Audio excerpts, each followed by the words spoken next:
Hello, today we will learn the phrasal verb drive somebody away. It means to make someone leave a place or situation. Usually it happens because of something unpleasant.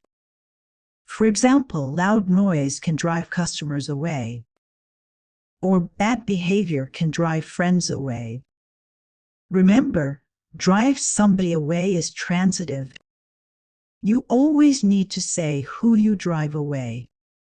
You say, drive somebody away, not drive away somebody. For example, the smell drove the workers away. This phrase is common in daily English. You can use it to talk about people or animals. For example, the dog barked and drove the strangers away. It can also describe emotions. Bad service might drive customers away.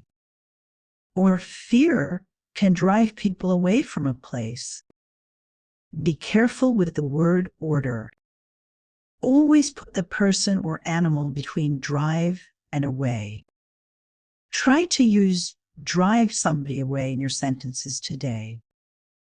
It will help you sound more natural. Thanks for watching. Keep practicing. See you next time.